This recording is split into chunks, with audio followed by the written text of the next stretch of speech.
The Rotunda. The 30-foot dome in the Rotunda is located inside the Capitol, directly under an exterior skylight on the A-line roof. The dome was added to the building in 1794, 6 years after it was first occupied. Jefferson made no reference to a dome in his first written description for this central space, which he called the conference room. Whether adding the dome was a later idea of Jefferson's, or a modification made by Samuel Doby, the actual builder of the Capitol, remains unknown. It is known that Jefferson intended for a statue of Washington to be placed on this spot. The artwork in the four corners of the ceiling near the base of the dome shows alternating depictions of the Virginia state seal and a Roman fasces, a bundle of rods tied around the shaft of an axe, which was used by the ancient Romans to symbolize unity and civic authority. In 1784, the Virginia General Assembly commissioned a marble bust of the Marquis de Lafayette and a marble statue of George Washington, with the intent that the statuary would be placed in the new Capitol as symbols of public virtue from the old and the new worlds. These two statues were done from life by renowned French sculptor Jean-Antoine Houdon. Lafayette was voted a citizen of Virginia by an act of assembly in 1785 for his valuable services on behalf of the Commonwealth of Virginia during the American Revolution. His bust was received from France in 1789. In 1930, the Virginia General Assembly authorized the placing of 7 marble busts in the Rotunda as a Virginia Hall of Presidents. Virginia is known as the Mother of Presidents, with 8 of her sons, including Washington, serving in that office.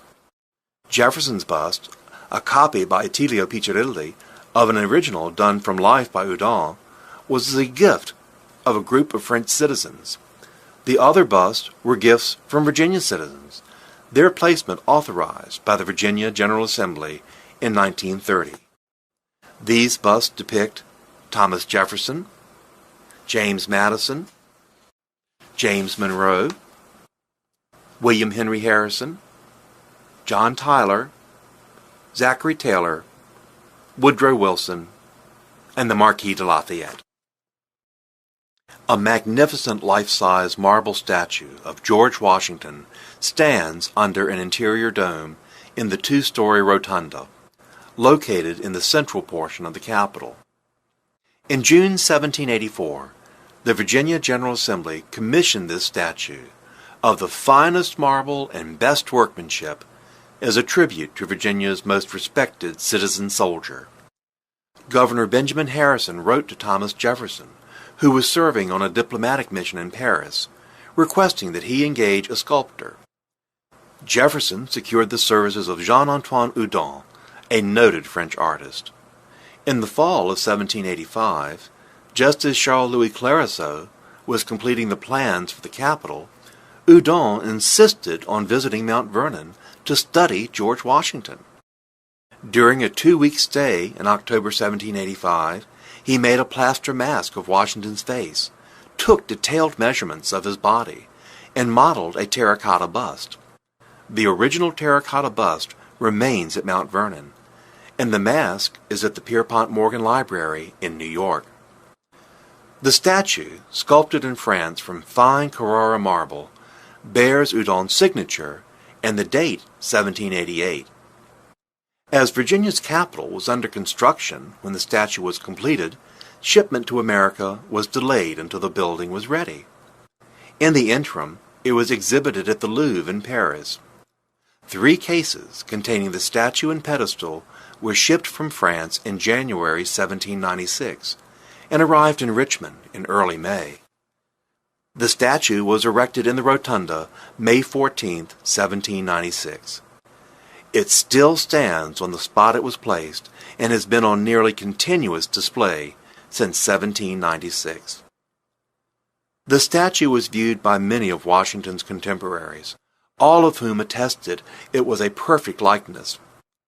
The general was received at the Capitol, built in imitation of a square house at Nîmes, and welcomed in a speech by Chief Justice Marshall in presence of civil and military officers and a vast concourse of citizens.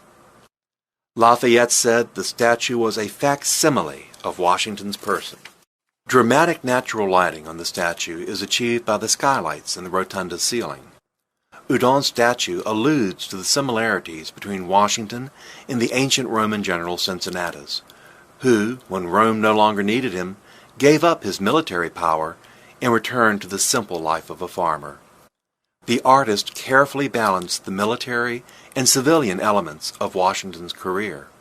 His sword is by his side, and he rests his left hand on a fasces, a bundle of rods, which was the Roman symbol of power. But he carries a civilian walking cane and stands next to a plow. Washington wears his Revolutionary uniform, but his head is uncovered, and his facial expression is fatherly. Houdon's monument to America's foremost hero recalls Washington's life as a soldier, statesman, and private citizen. The Houdon statue holds great importance because it is the authoritative likeness of Washington, and no other castings and measurements were taken of him. Many artists wished to make casts and moldings from the statue. There were a total of 33 replicas produced of the Houdon statue, each of which caused some damage to the original. As a result, in 1910, the Virginia General Assembly passed a bill banning any future castings from the Houdon statue. As reported in an 1866 newspaper story, the statue was damaged in a pistol duel that caused some cracking of Washington's cane and tassel.